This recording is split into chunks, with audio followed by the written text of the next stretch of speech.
Hello, everyone around the world. Welcome to our special event on micronutrients in emergencies. How can we prevent an increase in hidden hunger? We are delighted to co-organize this event together with the Micronutrient Forum.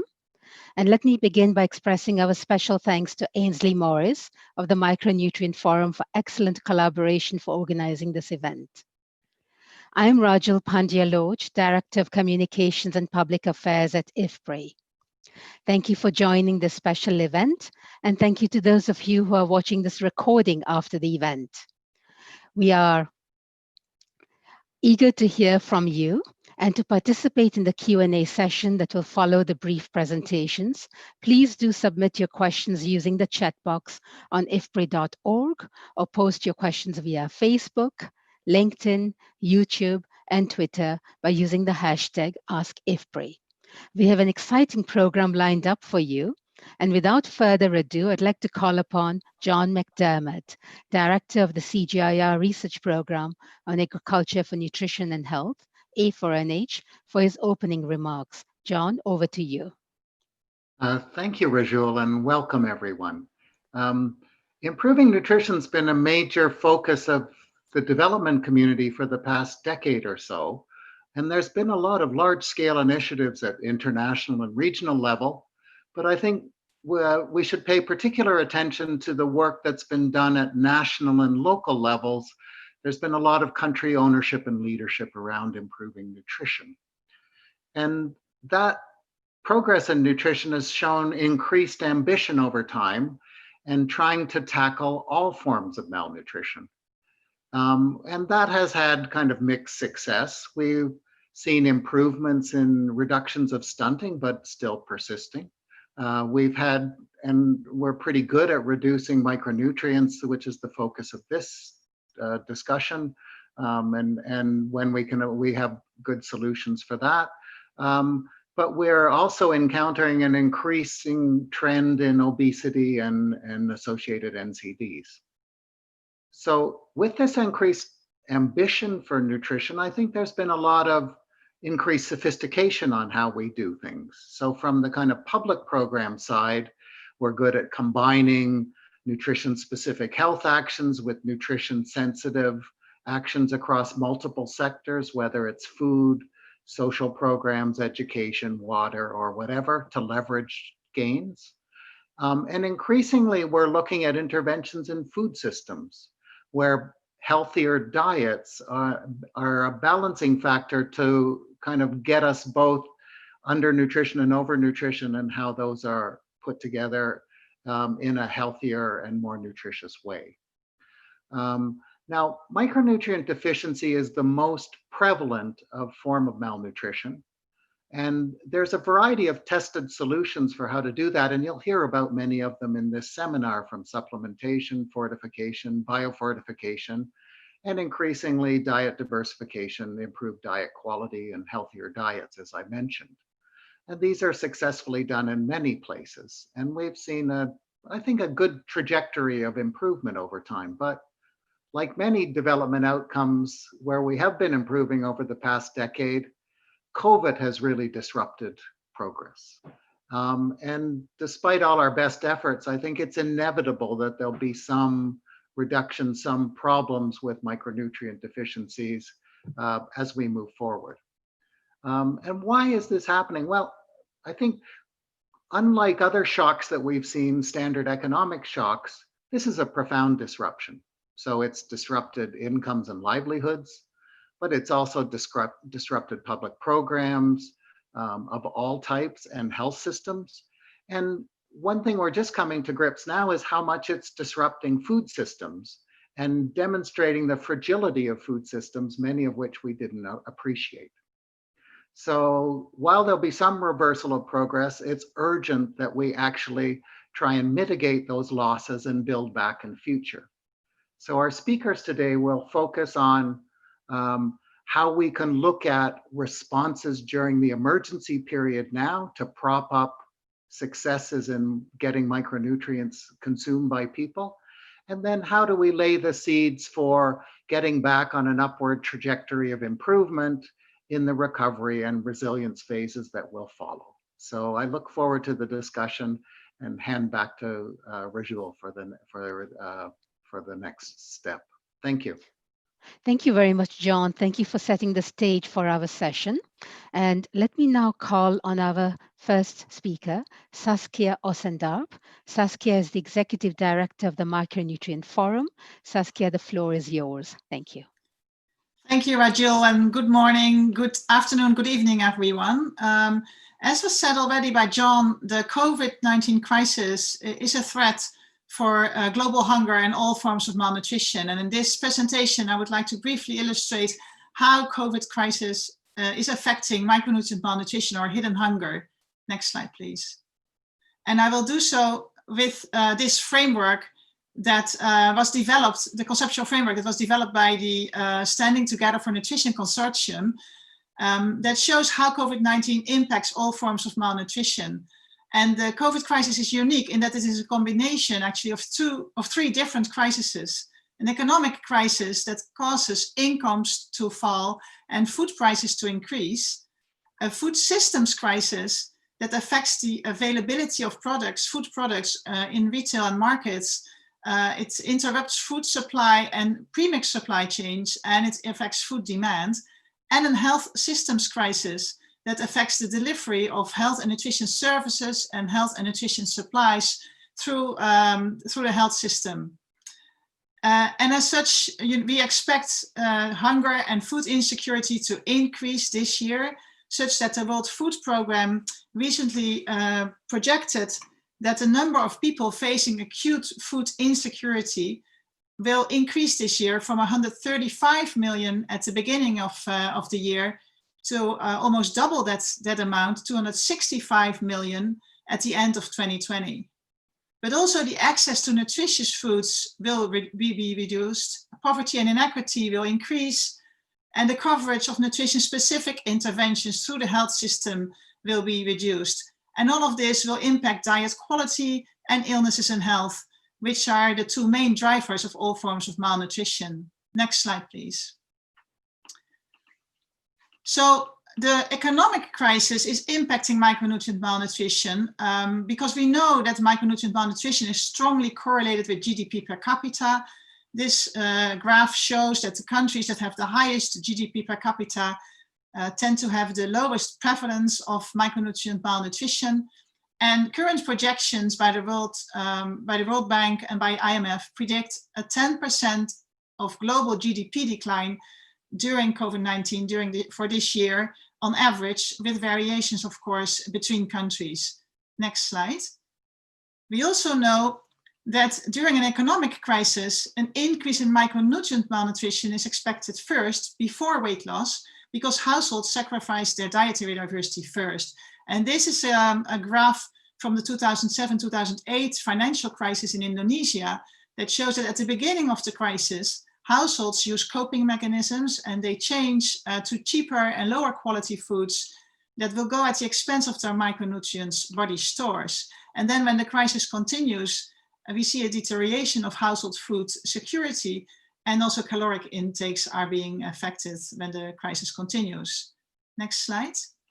Now, the food systems crisis is thought to affect particularly the availability of nutritious foods. Next slide, please. And nutritious foods are animal source products and fruits and vegetables and dairy products. And the production of these foods is more labor intensive and therefore also more impacted by social distancing when laborers cannot travel to the field for harvest or to the factories. In addition, these foods are more susceptible to perishing and food wastes when markets are disrupted. And these foods are more expensive, and we have seen that they are then the first to be dropped from the household menu when incomes fall. Now, there's recent monitoring data that has been published by IFPRI on how the consumption of these foods is affected in some urban areas in low and middle income countries. This is data from Addis Ababa in Ethiopia that shows that the consumption of dairy products is significantly reduced during the months of the lockdown in May as compared to pre-COVID January, February of this year in almost all income quintiles except for the highest income quintile. The next slide, please.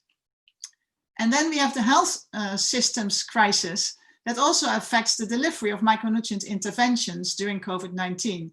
GAVA, the Global Alliance for Vitamin A, issued a guidance at the beginning of the pandemic to suspend all the high-dose vitamin A supplementation programs for preschool children until the safety of the health workers could be ensured. And programs, antenatal care programs that deliver micronutrient supplements, such as multiple micronutrient supplements to pregnant women, the coverage is being affected, as well as programs that distribute multiple micronutrient powders to young children. And we have data now from UNICEF on reported reductions in some of the nutrition service coverage of some of the nutrition service programs in selected countries. And they show that for nutrition services such as breastfeeding counseling, vitamin A supplementation and school feeding, some countries report reductions in coverage of 75 to 100% during the lockdown phase of the pandemic. Now, in addition, large school food fortification programs are affected as well. The premix availability suffers from international supply chain disruptions, and lockdowns affects the transportation of premixes to the millers and of fortified foods to the markets. Next slide, please. So what can we do and what can we recommend to countries to address hidden hunger during this crisis? And that will be the topic, obviously, of this presentation and of the next presenters. We know that there are a number of cost-effective programs and interventions that work and that should be scaled up. And these include the promotion of healthy, diverse diets, the promotion of breastfeeding, biofortification, large-scale food fortification, vitamin A supplementation, and maternal multiple micronutrient supplementation. Countries should also invest in integrated, innovative food systems approaches that address all forms of malnutrition, price policies, cash vouchers, social protection programs, but also interventions that have shown to improve micronutrient intakes in young children, such as eggs. And then finally, countries and organizations should monitor the impacts of these interventions to further build the evidence base and fine-tune the recommendations. Next slide. And that brings me to this initiative, because to better respond to this crisis, the global nutrition, health, and food systems community have come together and joined forces to connect and build evidence for nutrition action in the context of COVID-19. And we hope you will join this collective effort and sign the call to action that's been published on the web now. And with this, I would like to end the presentation and hand back to you, Rajul. Thank you. Thank you, Saskia. Thank you for the presentation and for the recommendations and for the call to action. Our next speaker is Dan Gilligan. Dan is the Deputy Director of the Poverty, Health and Nutrition Division at IFPRI. Dan, we look forward to your remarks. Hi, Rajul. Thank you. Hello, everyone. As Saskia just described, emergencies like the COVID-19 pandemic can reduce diet quality and exacerbate micronutrient deficiencies through several channels. So although it's a health shock of enormous scale, in many low and middle income countries, the economic decline due to interrupted commerce and social distancing orders and lockdowns is creating more hardship than the health risks directly. In an ongoing COVID-19 surveillance survey that IFPRI is conducting by phone in Ethiopia, the top two negative effects of the pandemic that are reported by respondents are income loss and food shortages. So as in the financial crisis of 1998, households experiencing steep income losses will shift to cheaper calorie-dense diets and away from more nutritious but more expensive and foods such as fruits and vegetables and animal source foods. So COVID-19 and related restrictions are also disrupting transportation and production of perishable nutritious foods like fruits and vegetables, thereby increasing their prices. Also, healthy diets that are rich in vitamins and minerals such as zinc, iron, and vitamin A support a strong immune system, which helps our bodies to fight viral infections. Thus, reducing hidden hunger helps to counter the effects of the pandemic directly.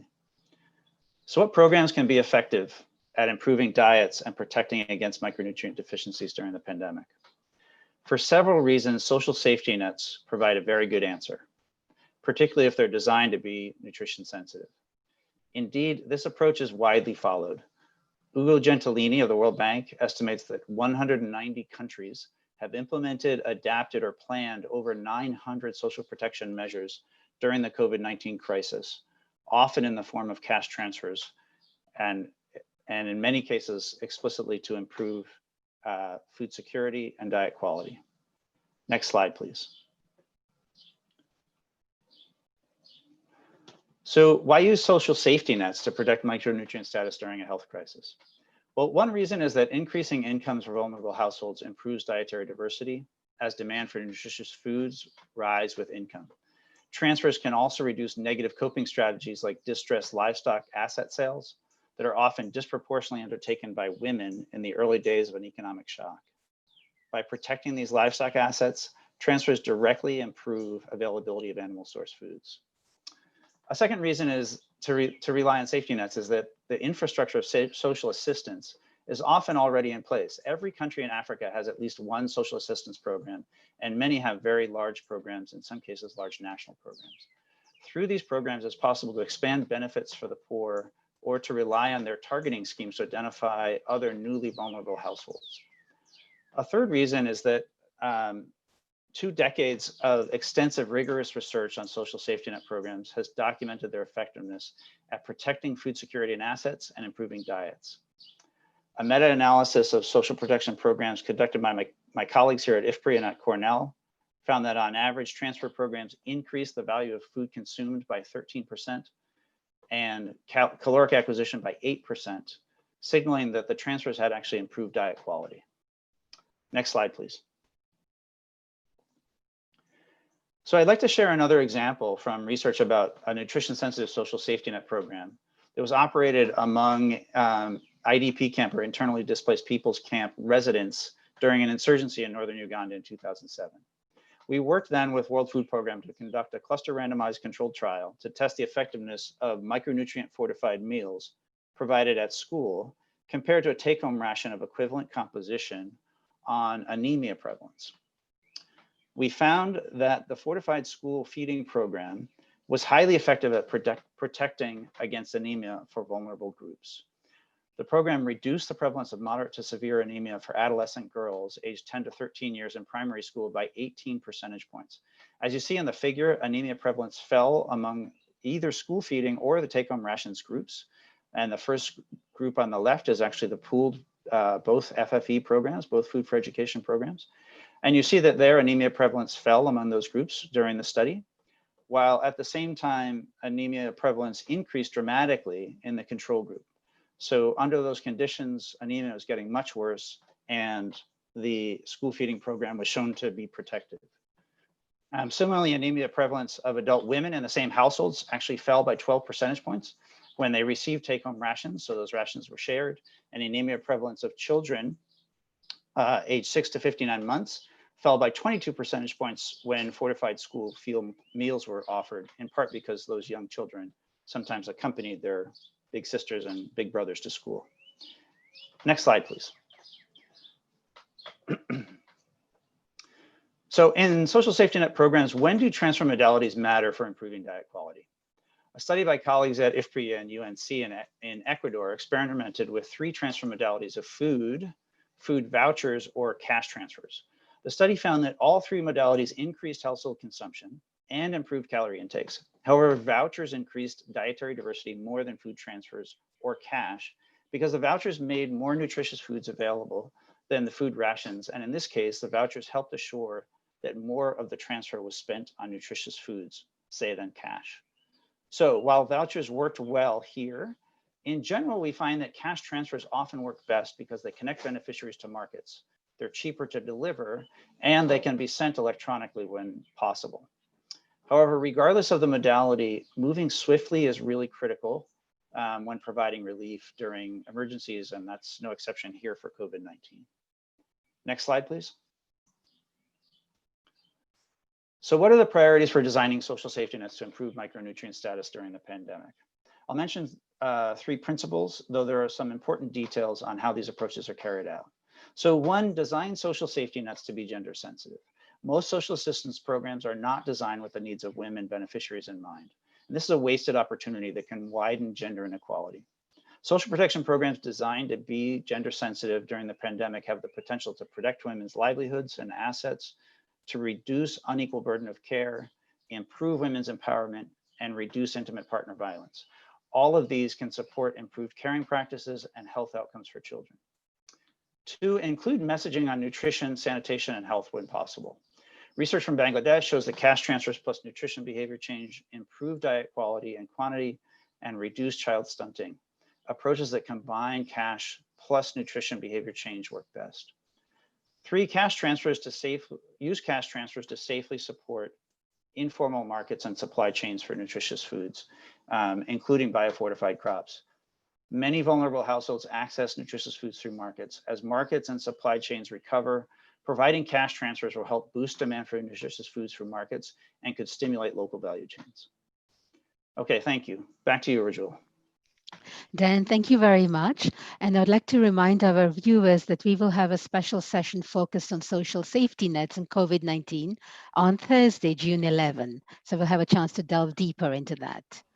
Before I call on our third speaker, I'd like to remind all of you that you can submit your questions in the chat box on ifpri.org or through Facebook, LinkedIn, YouTube, and Twitter by using the hashtag AskIFPRI. Please do go ahead and submit. Our third speaker is Panjani Kambula, who is a Global Program Lead for Food Fortification at GAIN. Panjani, we look forward to your remarks. Thank you. So thank you for the introduction, Raju. I will build on the various arguments that both Saskia and Dan made. You heard both of them make reference to the fact that, during COVID-19 pandemic, the access and availability to nutritious foods has been limited. And that's because farmers are having problems getting product to the market, but also, because it's labor intensive and therefore people may be isolating and not being able to grow, and supply readily available, fresh foods.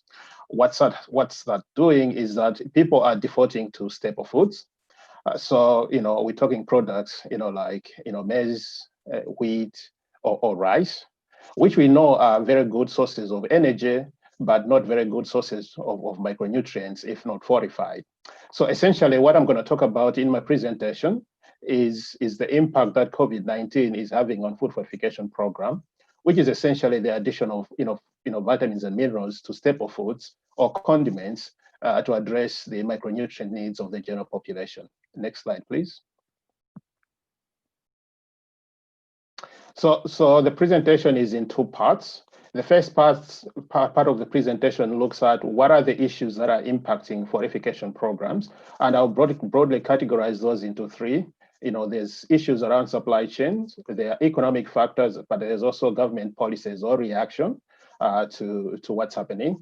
And then secondly, what I'm going to try and do is to say, given these issues, what is it that countries and programs should be doing to mitigate the impacts of the adverse consequences of COVID-19 on food fortification programs. Next slide, please.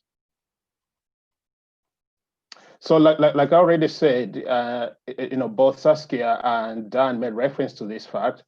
The biggest containment measure for coronavirus is around restrictions to movement, restrictions to travel, and lockdowns. What that does is that it's affecting supply chains.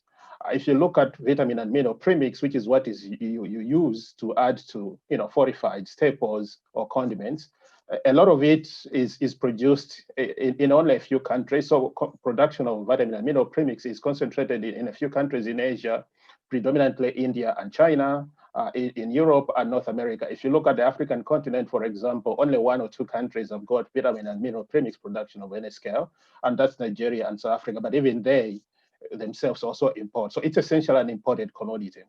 And the issue that programs are having is that premix is either maybe stuck at ports of shipment or at ports of receipt. And that's because there's congestion at those ports, but also because there may be limitations in terms of manpower available, or indeed in being able to get tracking services to deliver the product to where it's required. So that's an issue. And that's an issue that we're facing in the short term. In the medium term, there is a concern about the fortified staples themselves. So if you look at some of the staples, they're by and large imported commodities in a number of countries. I think good examples here are wheat as a grain itself, but also things like edible oils. So if we look at wheat, Africa pretty much imports around about 80% or so of its wheat requirement. And 40% of it comes from 2 countries, Russia and Ukraine. Both those countries have imposed export quotas because they are concerned about food security domestically. the good thing is globally, there is a lot of wheat that's readily available. So there is a lot of product available for all of us. But the policies that various governments adopt can actually make the disruption even worse. So it's not a big issue now, but going forward, it's an issue that we need to be watching very closely within the sector. Saskia already made a reference to disruption in terms of getting product to the markets, especially for small, medium scale enterprises. So I'm not going to focus a little bit more on that. So next slide, please. The other issues that we're seeing are economic factors. It's fair to say that what COVID-19 has done is to surface issues that were already there, but actually what it has done is to exacerbate, the impact of some of these issues. So, for example, we're seeing, limitations in forex availability. Like I said, vitamin and mineral premix is essentially an imported commodity. So if you don't have foreign exchange, you're not going to be able to import premix, which means fortification doesn't happen. We're also seeing the impact of currency depreciation. If you look at South Africa, for example, over the last 6 months, the currency there has depreciated by 30%.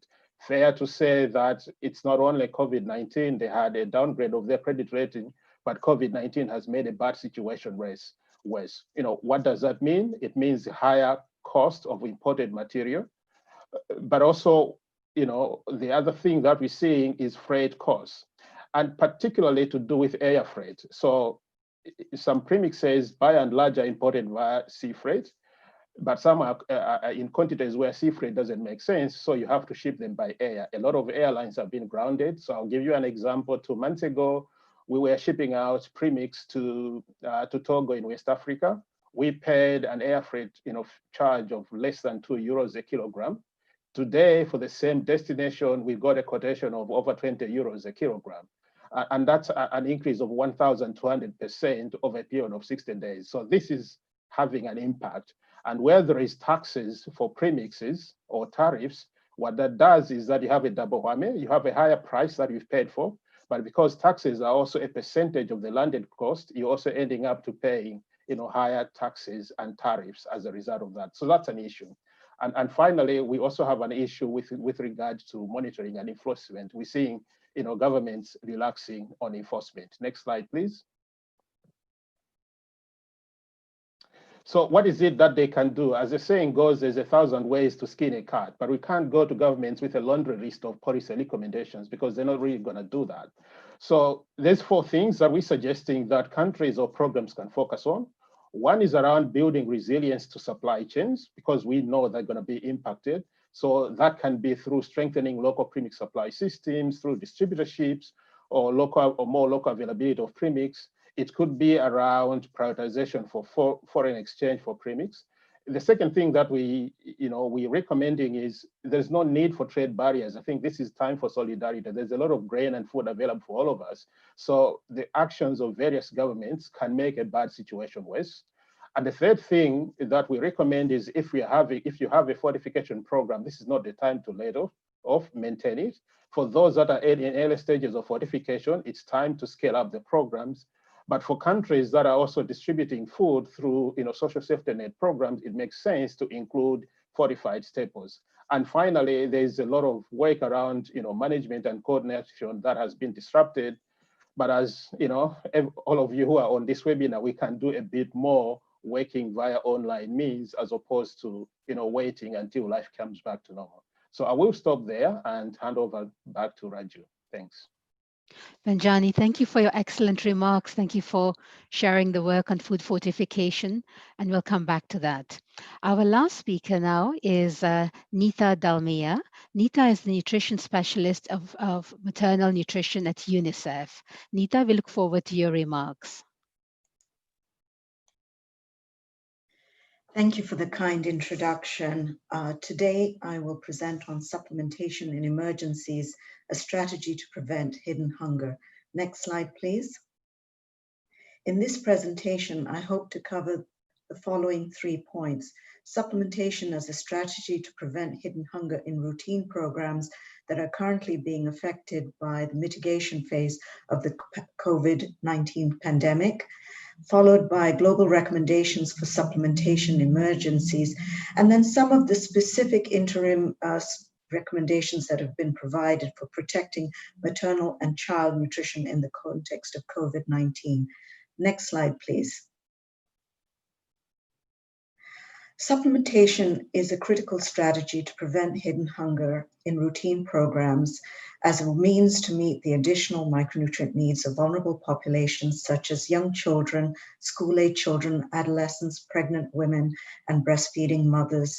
And there are currently global recommendations to support its implementation and delivery through diverse systems and platforms, such as the Primary Healthcare Platform for periodic high-dose vitamin A supplementation, daily iron folic acid supplementation, and increasingly multiple micronutrients, deworming, and calcium supplements through community systems for daily iron folic acid supplementation and multiple micronutrients, and then through schools as a platform for weekly iron and folic acid supplementation. Next slide, please. As has been previously mentioned, we expect that COVID-19 is disrupting the delivery of nutrition services for women and children. While women and children are unlikely to be affected by the direct impacts of COVID-19, we can already see that there are service disruptions resulting from pandemic mitigation measures such as social distancing and lockdown. Here I show two slides through two data sets from Bangladesh and India from administrative data showing the impacts of COVID-19 already on ANC services and the receipt of iron folic acid supplements, calcium, and deworming. And we anticipate that we'll have additional data showing these kind of declines in other countries.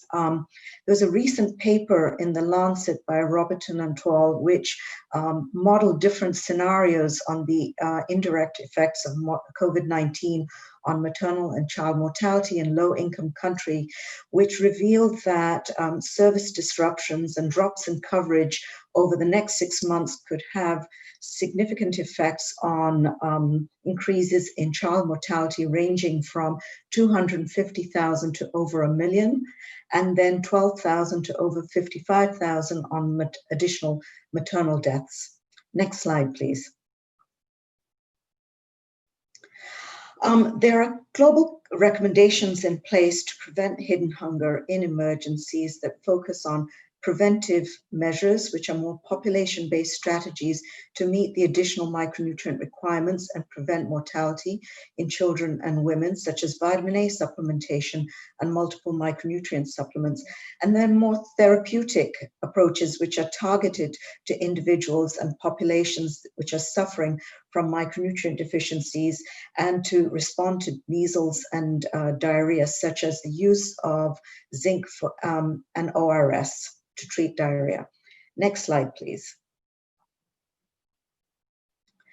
There are lessons learned and good experiences with supplementation and action in emergencies. And here I will provide a few illustrations. For instance, the use of vitamin A supplementation in Bangladesh in the Rohingya camps, which has resulted in high coverage since their inception in 2017. The use of weekly iron and folic supplementation for adolescent girls in Afghanistan, which has resulted in improved hemoglobin levels. The recent use of multiple micronutrient supplements for pregnant women in Syria, which has been scaled up nationwide to all 14 directorates. And then the use of therapeutic vitamin C to treat Sudanese youth for scurvy in Kakuma refugee camps in Kenya. Next slide, please. Recently, global guidance has been put into place to support supplementation for women and children in the context of COVID-19. As has been previously mentioned, GAVA has introduced guidance for vitamin A supplementation for children for 6 to 59 months, recommending that context-specific adaptations be made to maintain vitamin A supplementation with routine EPI. that mass campaigns be temporarily suspended, and that vitamin A supplementation be integrated into disease outbreak efforts such as for measles, and that plans already be put into place for intensified catch-up when conditions allow. WFP, FA, and UNICEF have provided guidance to identify alternative delivery mechanisms for iron and folic acid supplementation for school-going children and adolescents, and integrate them into a strategy for safe school reopenings. Next slide, please. And then moving on to maternal supplementation, again, there are guidelines that have been put into place following the broader guidelines put by WHO to ensure that ANC is continued with context-specific service adaptations, that antenatal care includes essential nutrition interventions, including multiple micronutrient supplementation, deworming, and calcium for pregnant women with nutrition counseling.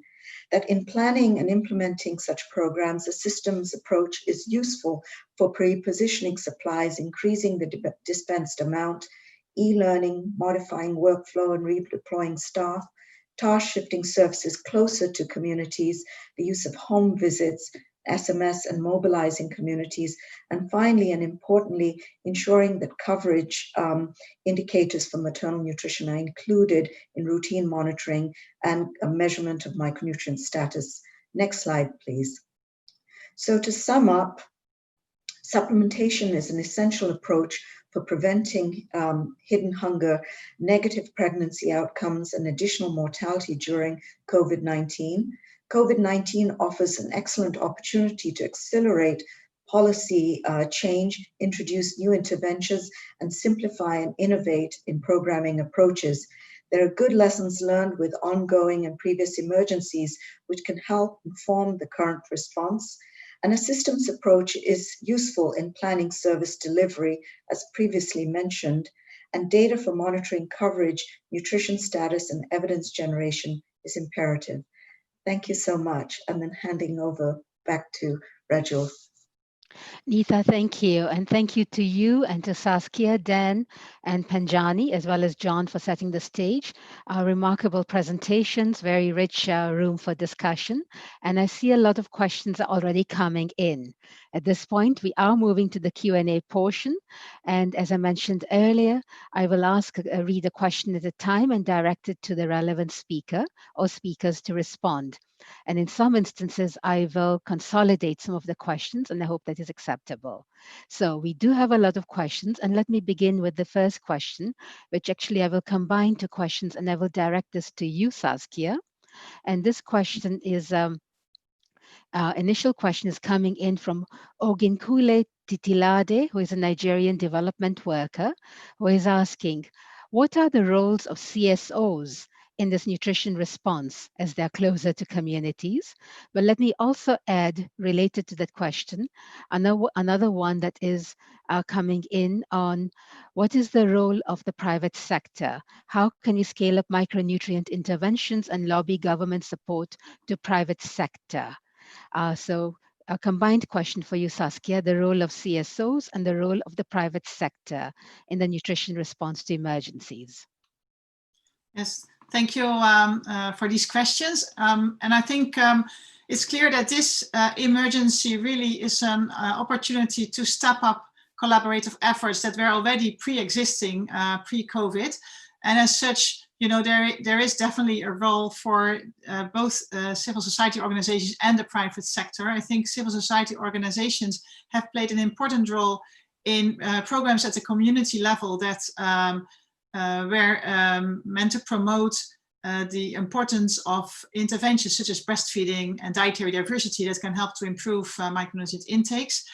And the private sector has an important role to play to make sure that nutritious products and also fortified products and the private agricultural sector biofortified seeds are made available and are accessible and affordable on the markets. And I think in relation to the COVID-19 crisis in particular, we have heard that trade barriers and within countries, disruptions of movements and supply chains are severely disrupting the availability of these healthy products for low-income consumers, particularly actually in urban areas as well.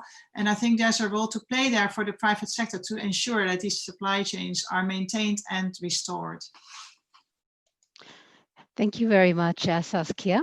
The next question I will direct to Panjani, and this question comes from Ciara Hogan at UNICEF.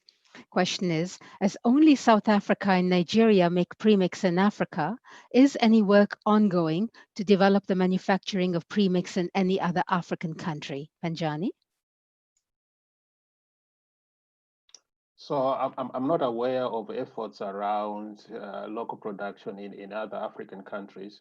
One of the biggest issues is it's essentially a global market. So economies of scale play a big role, which explains why you find producers in Nigeria and in South Africa. But as I said, even in those countries, it's not a whole range of premixes that are made. They still import premix. A lot of work that I'm aware of that is happening is around how do you build resilient local supply systems. So for example, there are revolving funds for premix. I can give an example in Tanzania where the Sweet Producers Association, came together. There is a fund and they import on behalf of the salt industry. There's a similar scheme in Ethiopia where the government agency that's responsible for distributing medicines and drugs, they also distribute potassium iodide for solarization. But in other contexts, you have local commercial operators. So I think there's a lot that we can do to strengthen local supply chains beyond local production, but where it makes economic sense and there is a business case for businesses to invest and produce, yes, it will, but with a caveat that it's global market, it's highly competitive, so there's going to be a mix of solutions and not local production in each and every country. Thank you. Thank you, Panjani. Let me direct the next question to Nita. And this question is coming from Leila in Kenya. And question is, can you confirm the availability of the weekly iron folic acid supplementation? Is the current formulation available? Over to you, Nita. Thank you for the question. Yes, the current formulation for weekly iron folic acid supplementation is available through UNICEF Supply Division in our warehouses. And so there should be no issue with the provision, the supply continuity of that. Thank you very much, Nita. Let me direct the next question to Dan. And Dan Gilligan. And this question is as follows, Dan.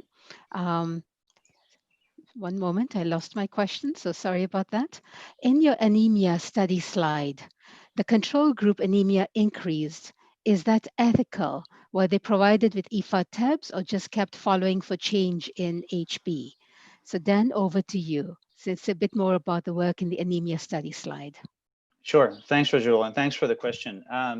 What occurred actually, what was going on in that study is that the security situation improved in the course of the study. And so half of the IDP camps in which we were working were actually disbanded and households were sent home. In many cases, some households stayed right there or going home simply meant moving to a nearby village where they had originally lived.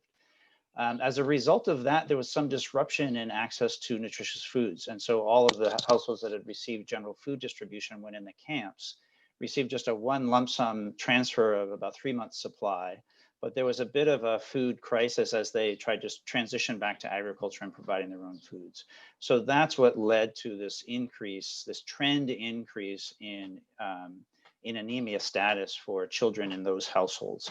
And that was happening within the control group and still under support of World Food Program. But so what we found was that the households that were getting school meals, the school meals were actually not disrupted for very long at all. They were able to move the school feeding programs with the schools and start providing meals again in about 3 weeks' time. So there's very little disruption there. And so what we find is that either getting take-home rations or meals at school really turned out to be very protective for anemia status. Thanks. Thank you very much, Dan, for that explanation. Next question is back to Panjani. Panjani, this question is from Prima Luna with the Indonesian Agency for Agricultural R&D. The question is, what do you think about rice fortification with zinc to prevent stunting in this pandemic? Any thoughts on that, Panjani? I think in terms of rice fortification, yes, it's a product that we promoting in terms of fortification more broadly. I mean, if you look at Asia, 3 billion people, have rice as their major staple. So it is a good vehicle to fortify as a way to reach micronutrients to a large number of people. I think the question is more specific around, what sort of micronutrients should be used in terms of addressing a COVID pandemic. So as far as we know, and the case that we're making is it is important to keep fortification going during the pandemic. People need to consume all the various nutrients that they need. We're not at this stage recommending and isolating specific micronutrients around that. There is a lot of research work that's going on in terms of what's happening around micronutrient malnutrition and COVID pandemic. A lot of data still needs to become available over the coming months, but in general, it is important to keep fortification up and running. And in general, again, it's important to make sure that given people are defaulting to staples, and staples are a poor source of micronutrients, it is important to keep fortification up and running. But Saskia may also have an additional view on that, because I know she's involved in some work doing on assessments regarding micronutrient malnutrition and COVID pandemic. So if you don't mind, Saskia. Sure, thank you, Panjani. Yeah, if I may add here, I think, Panjani, you're referring to the Standing for Nutrition Research Consortium that have been bringing together the nutrition, economic, health, and food systems researchers to estimate the combined impacts on the COVID pandemic on all forms of malnutrition, including micronutrient malnutrition, dietary diversity, and the availability of nutritious foods, and the links that has with other forms of malnutrition, such as child stunting and child mortality and maternal mortality. And then finally, also to come up with a set of recommendations to help mitigate these impacts on micronutrient malnutrition and all forms of malnutrition. And as I said in my presentation, biofortification and large-scale food fortification are definitely already proven cost-effective interventions that help to improve micronutrient intakes, along with the promotion of diverse diets and supplementation programs that target specific vulnerable groups, such as multiple micronutrient supplements for pregnant women or for young children, micronutrient powders. And I think that's a combination of efforts is really required to help restore micronutrient intakes at least during the acute phase of the pandemic, but also beyond, when the economic crisis is unfortunately thought to last for longer. Thank you. Excellent, Saskia, and excellent, Panjani. Thank you for that response. Let me direct the next question to Nita. And Nita, this question is coming from Mona Damankar with KIT KIT in Amsterdam. And the comment is as follows: supplementation presupposes that there is consumption and only nutrient deficits need to be addressed. How do we determine how much is needed and by whom? Nita, over to you. I imagine the question is also, how do we determine how much is needed and by whom during an emergency? But over to you, Nita. Great, thank you for that question. I think the question supposes that that in emergencies that one is able to do, to individualize and tailor supplementation approaches to individual needs and all.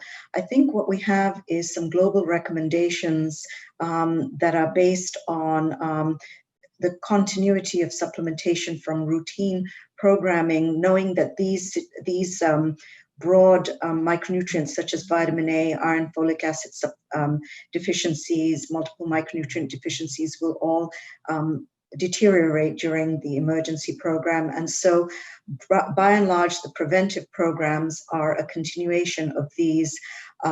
In addition, there are nutrition assessments during emergencies which allow us to look at more targeted approaches, such as the one I mentioned in Kenya, it's the observation of skin issues and other symptoms in Kenya that allowed us to come up with more tailored treatment approaches, such as the diagnosis of scurvy for those individuals. So in emergence, we need both. We need the broad-based population preventive supplementation measures, which are continuation from pre-emergencies, and then there's the additional nutrient requirements that might be in place due to disease outbreaks and individual micronutrient deficiencies. Thank you. Thank you, Nita. Thank you. Now, Saskia, I will direct the next question to you. Earlier, you had addressed the question about the role of CSOs in private sector. This question comes in from Kiruba Krishnaswamy with the University of Missouri, the Feast Lab. And she's asking about what do you see as the role of higher education and universities in addressing hidden hunger? Over to you, Saskia. That's a very nice question, and I think what we have seen in this crisis again is that there was an immediate need for data and for research to address this issue and to address also the scope of the issue. I think in micronutrient malnutrition we have a unique situation that in general we have a lack of data, and I think that has been recognized already for several years. Obviously, many countries' surveys do not routinely collect data on micronutrient status, and that is an issue, particularly in situations such as this, when you want preferably to target these interventions. Now, there's a lot of reasons for this lack of data. Obviously, it's not easy to collect data on micronutrient status. So, for higher educations, there's definitely a need to educate students on the issues that are at play, because we know that these micronutrient deficiencies coexist also in situations where people have normal weights or overweight or are obese. They have lifelong consequences, and some of their consequences go across generations. And we really need to make sure that we have novel techniques and equipment available that can help us to collect the much needed data now, but also beyond this crisis to monitor progress. Thank you. Super. Thank you, Saskia. I wonder if Dan also wishes to comment, coming in from a research organization, and comment on the challenges of collecting data in an emergency such as COVID, which doesn't allow fieldwork in the traditional sense. Dan, do you wish to elaborate on that for a moment? Sure. Thanks, Rajul. Appreciate it. Happy to follow up on that question. Yeah, so there are a variety of things that we do to try to adapt, and IFPRI as a research institute, but working with our university partners, or those university partnerships, both internationally and in local universities, are really critical to helping us both understand the context and effectively do our data collection. We have a lot of experience with data collection. We do so many household surveys a year, and yet this type of disruption really threw us. We had to sort of put a halt on very quickly on more than 25 household surveys that were either ongoing or planned in a very short time, just in my division at IFPRI. So one of the things that we did was pivot to conducting phone surveys to be able to observe and at least still get some sense of what was happening with regard to the pandemic. It's not possible, of course, to assess something like micronutrient status through phone surveys. But what we did was keep very short questionnaires and at least assess some basic measures of food security, of dietary diversity. Those can certainly be done in a phone survey. We include some what I call sentinel questions, which is just qualitative questions with Likert scales of just has your income increased, and if so, is it sort of by a lot or by a little? Has food security increased or made worse? So questions like that help us to assess the overall status of the situation in a very quick period of time, so that we can provide some feedback to government and to other stakeholders about what's going on the ground. That's a temporary approach to try to help provide data and some information in that context, and can be helpful to UNICEF and other partners who are then on the ground actually programming, and they can use some of that information to decide what type of programming is appropriate. Thanks. Thank you for that, Dan. I'm going to combine two questions and direct them to Nita. Nita, one of the questions is from Aina, which is how do you deliver supplementation to vulnerable groups, as we know there aren't community activities during the pandemic? And the second question is coming in from Liu Bai Li with Peking University in China. And how can we use nutrient supplements in the prevention of COVID in the elders? So a combination of question of how do we deliver supplementation to vulnerable groups and particularly elders at this time of COVID. Over to you, Nita. Great, thank you. That's a really pertinent question, one that many countries are grappling with right now and are in the process of planning for. So actually what's happening right now is that countries are looking to see how they can make the necessary modifications in their planning and implementation, the service adaptations, and that includes actually mobilizing communities to be the frontline workers in terms of, one, dispelling rumors around the safety of services, trying to get people back to services, and also with respect to task shifting services so that services are closer to communities, to mothers. And I'd just like to give an example from Bangladesh in Cox's Bazar, where currently vitamin A supplementation is being planned for the June round. And whereas previously this would have been a mass campaign, currently what you have is community workers and health workers that will be going, mobilizing communities, and they will be going door to door to supplement with vitamin A. And this will be extended over 3 to 4 weeks as opposed to doing it in a concentrated period of a few days. And so this is just one example of the kind of service modifications that is being considered on the ground.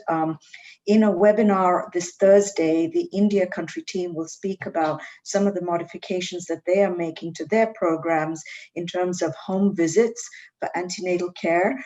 We also know from the Ebola experiences how important communities are with respect to service delivery. And given the nature of the crisis currently in the mitigation phase, there are strong parallels between these experiences that will be quite helpful in mobilizing communities here on the front line.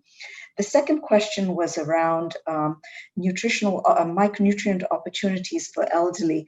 And I have to say that in the context of COVID-19, I have not actually seen any specific recommendations for geriatric support on micronutrients in COVID-19.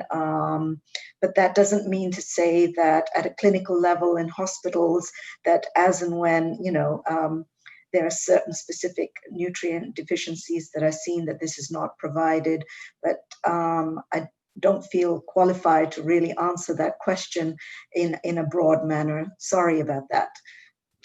No, thank you, Nita, and thank you for raising that. We haven't seen much work on that, so perhaps an area for future work. I would like to direct the next two questions, which I will combine, to both Saskia and John McDermott, if he wishes to also comment. And the two questions combined are as follows. One is from Joseph Molnar. He says, could you comment on the role of aquaculture and fish products in augmenting micronutrients? And the second question is anonymous. Can indigenous vegetables and fruits address micronutrients deficiency efficiently? So combined question of aquaculture and fish, and of vegetables and fruits. Saskia first, and then if John wishes to come in also. Thank you. Yes, thank you for these questions. I think with regard to aquaculture and fish products, we know that fish products and seafoods can deliver important micronutrients, for instance, zinc. They also deliver essential omega-3 fatty acids that are required. So in that regard, again, they form a part of a diverse diet, and in order to make sure that people consume all the and vulnerable groups consume all the micronutrients they need for healthy lives, it's important to promote a diverse diet that includes that should include fish products. So in that regard, yes, definitely they can deliver that in addition to the essential proteins that they and amino acids that they provide. Indigenous fruits and vegetables also have a role to play. It has been always a challenge to include indigenous fruits and vegetables into the recommendations for a number of reasons. And the most important one is that there is a lot of variation in their micronutrient content. And also that the bioavailability of certain micronutrients from fruits and vegetables from these indigenous fruits and vegetables is not yet being fully estimated. But they have definitely also a role in the promotion of diverse diets. It should definitely be included to include indigenous fruits and vegetables there as well. Okay. Thank you. John, did you wish to comment? Yeah, just briefly. So it's clear that the kind of micronutrient and even other nutritional benefits, particularly from fish, but also from indigenous fruits and vegetables, are important.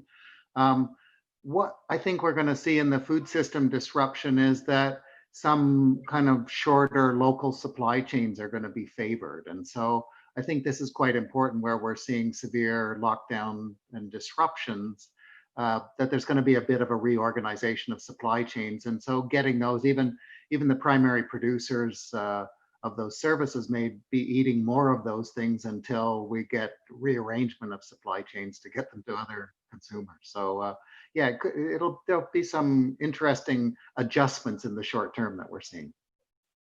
Thank you, John. Panjani, I will direct the next question to you, and this comes from Ashek Mahfouz. Physical monitoring by government agencies are disrupted due to COVID-19. How can we ensure that products are adequately fortified by millers? Question for you, Panjani.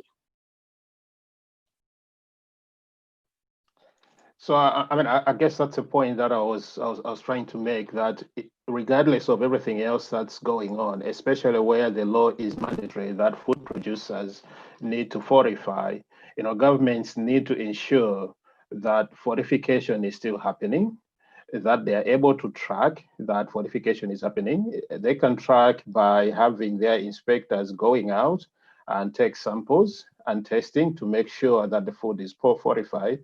But there's also other ways and means to do this during the COVID pandemic. So, for example, they can request data in terms of volume of production that industries have done, the amount of premix that they have, and request the documents to validate that they are importing premix that they're using, and they can go and audit, at a later stage. So I think there's ways in terms of doing things physically.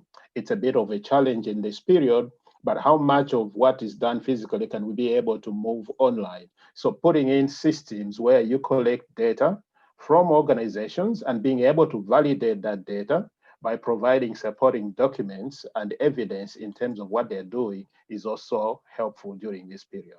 Thanks. Thank you, Panjani. Let me stay with you for a moment for one more question. And this is from Iris Bernardo in the Philippines. Are fortified emergency meals available everywhere? Those that do not need cooking or adding water, ready-to-eat meals? Any comments on availability of fortified emergency meals? So are they talking about meals that are ready to eat, or yes, that's my fortified? impression. That's my impression, though, because the person says those that do not need heating or adding water. So, I think UNICEF can comment on that, but in broad terms, yes, there are, fortified, specialized, nutritious foods. There would be specialized in the sense that there are those that target, for example, people with moderate acute malnutrition, but more broadly, they are also ready to use complementary foods, which are targeted at, children. And these are fortified pastes that they can add to their porridge or they can eat. So yes, these products are available. They are mostly institutional type products. I don't see a lot of ready-made retail type products in various markets, but more broadly on the institutional markets, yes, they are available, but they tend to be targeted nutritious foods. Thank you so much. Nita, did you wish to also comment on this?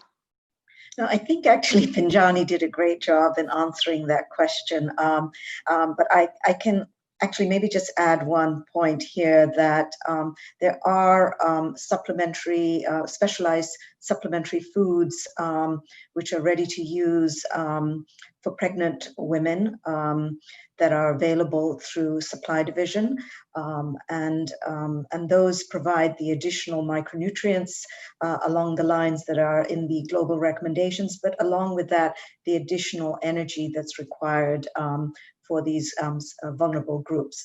Yeah, I'll just stop. Thank you, Nita. I'd like to direct the next question to Dan. And Dan, this question comes from Alice Kowalski, who is a PhD candidate in nutrition and health sciences in Atlanta. For social safety net programs, it sounds like you recommend leveraging existing systems rather than setting up new ones. What is the role of the global nutrition community in supporting this? Is it one of advocacy to make sure the right things get included in revisions to social safety net policies? Or is it one of synthesizing the evidence and making it available to policymakers? Dan, any perspectives from your side?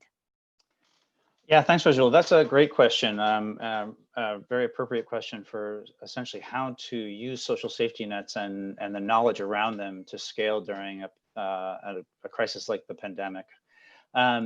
Many standing safety net systems are designed to be shock responsive, we call it. So a good example is Ethiopia's Productive Safety Net Program, which during a severe drought in 2015, so that's a very large national program. Not every country has something like that, but there it's a robust program. They were able to scale the level of benefits provided to people that had already been targeted for the program, to increase those and reaching 85% of people that were normally beneficiaries, to give them additional transfers.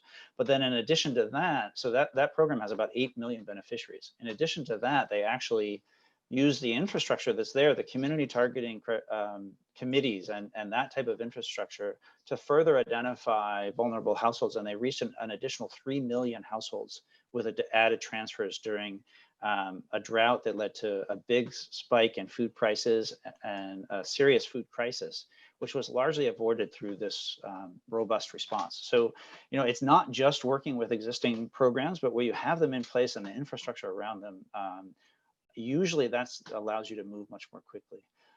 Certainly, other things need to be tried, and where there's gaps in social protection and underlying safety nets, then we have to use other methods, call in stakeholders and other help.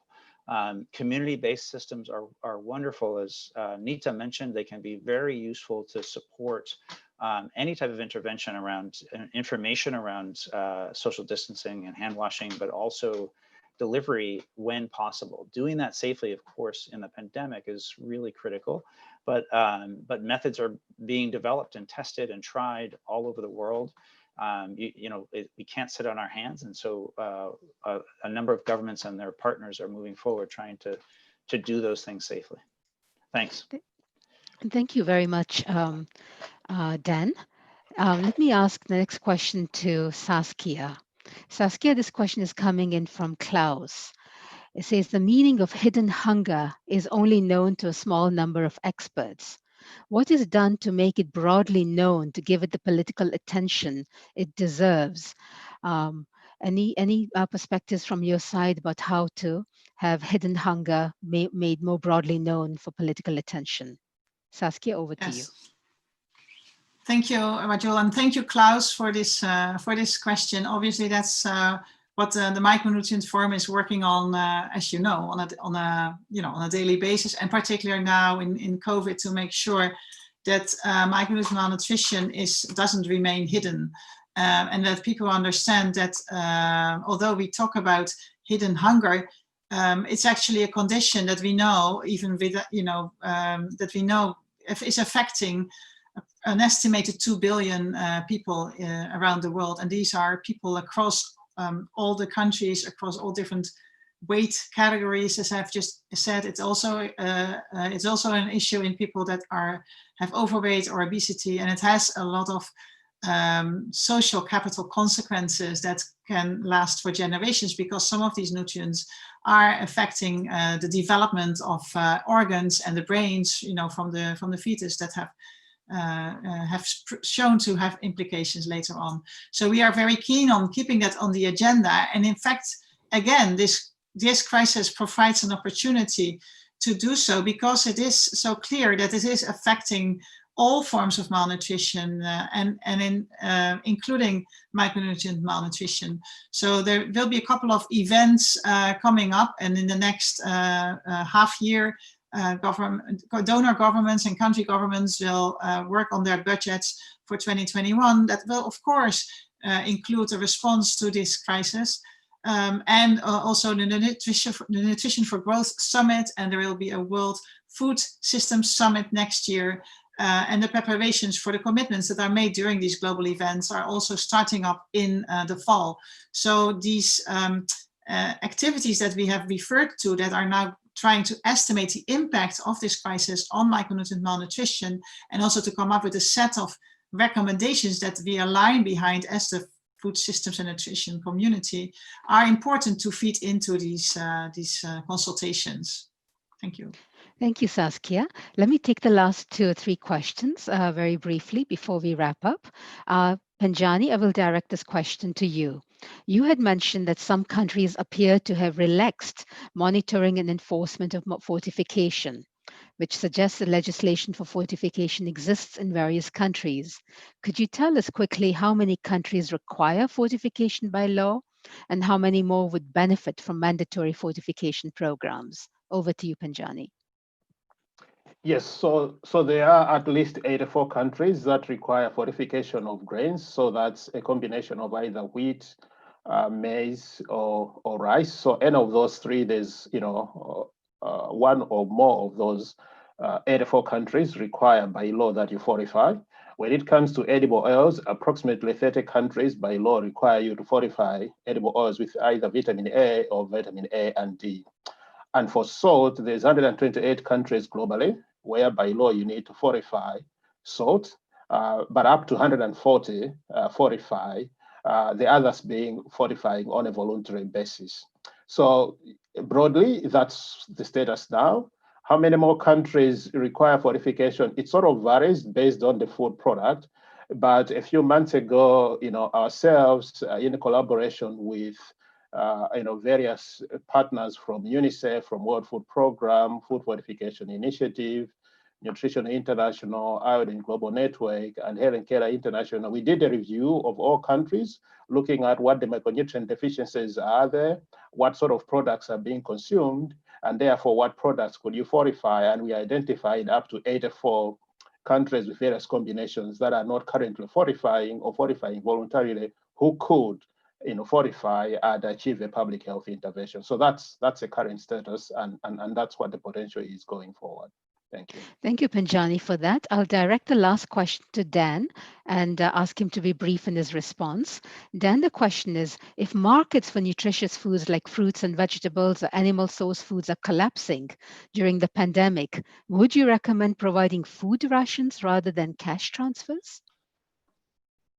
Thanks, Rajul. Yeah, so food rations are preferred when food prices are rising steeply. So giving cash erodes quickly if there's a very high inflation in food prices, or when high quality nutritious foods or food at all cannot be easily accessed through markets. So usually these are in emergency situations or for very remote populations that have also been affected by the pandemic. In these cases, it is appropriate to provide food rations. The rations should, whenever possible, be multiple micronutrient fortified, as that helps to prevent against micronutrient deficiencies, such as iron deficiency, anemia, vitamin A deficiency, and others. The IDP camps of northern Uganda and the example that I gave are a good example there, where markets were fully not functioning, so fortified food rations were provided. Thank you. Dan, thank you. Colleagues, I'm going to wrap us up, but in a moment. And I just want to say and acknowledge so many other people who have asked questions that we simply did not have the time to come to. So thank you to Julia Rutich from Kenya, to Mirza Khaled, to Snigdha Misra, Dr. Mahesh, Tom Omute, Amy Sherry Barian, Rosie from Indonesia, Anandi Pavi, Cecilia Akuin, Rosie Afrial Jaffer, Sugirta Rani, Ramesh Dashpande, and Veronica Vanjiru Kirogo, and many others. Really, I wish that we could take all of your questions and comments, but we ran out of time. What a great session this was. So I'd like, as we wrap up, I'd like to call on our speakers to briefly give us their final takeaway messages, their 20 seconds of what do they want you to remember from this incredible session. And I'll go in reverse order, and I will ask our speakers to hand off to each other. And we'll go in the following order. We'll begin with Nita, and then Panjani, and then Dan Gilligan and Saskia. So Nita, over to you. Thank you for that. So I'd like to conclude by just saying that COVID-19 is markedly impacting women and children's access to essential nutrition services. Maintaining the essential nutrition services using supplementation and to deliver vitamin A for young children, iron and folic acid and multiple micronutrients for pregnant women and breastfeeding mothers is an important approach to preventing hidden hunger and the additional mortality that we may be able to see from the mitigation phase of COVID-19 during the pandemic. Over to you, Panjani. Thanks, Nita. So my message is basically to countries, and it's threefold. Number one, for countries who have, taxes and duties on vitamin and mineral premixes, I think now is the time to remove them, more so within the context of COVID pandemic. It doesn't make sense to tax a product that's there for public health, purposes. And for the big, grain or food exporters, I think this is not the time for export quotas or export bans. I think it's a time for solidarity. Lockdowns may be a way to contain the pandemic, but for us to defeat malnutrition, we need to keep markets open and let food flow across the borders. And finally, for countries that are fortifying, this is not the time to let off. We need to maintain the momentum. For those that are in the early stages of fortification, it's the time to scale up. And for those that provide foods, through social safety nets, it is important that they include fortified staples in their food distribution basket. So I will stop there and hand over to Dan. Yes, thanks, Panjani. So research shows that nutrition-sensitive social safety nets can be an effective strategy to improve diet quality and protect against micronutrient deficiencies in emergencies, including in this pandemic. Policymakers should make sure to prioritize the needs of women beneficiaries and provide them with nutrition information when possible. Food rations should be micronutrient fortified, but whenever possible, keep beneficiaries safely linked to markets through cash transfers to promote availability and access to nutrient-rich foods such as biofortified foods and other sources of high-quality foods in markets. Thanks. Over to you, Saskia. Thank you, Dan. So yes, what we have seen here is that if we are not careful, the COVID-19 crisis can set us back several years in our efforts to eliminate all forms of malnutrition and micronutrient malnutrition in particular. But it doesn't have to. And I think this crisis also presents a unique opportunity for the global nutrition and food systems community to join forces and stand together for nutrition, to ensure that we continue to make progress towards eliminating all forms of malnutrition by 2030. And with this, I would like to hand back to you, Raju. I would like to thank all the other speakers. Thank you to Dan and to Panjani and Nita for presenting here. So on behalf of the Micronutrients Forum, if I may, and also to thank you, Raju, for an excellent moderation of this panel, and to all the people that participated remote, because it is really encouraging to see the interest in this topic and the passion that we all share to help prevent that this crisis will turn into a bigger crisis for global micronutrient malnutrition. Thank you. Excellent. Thank you. Thank you, everyone around the world watching this event. And thank you to the Micronutrient Forum for joining hands with IFPRI to co-organize this. We look forward to seeing all of you back again on Thursday, June 11, for the seminar on social safety nets and COVID-19. Thank you, everyone. Have a good day and stay well and safe. Thank you.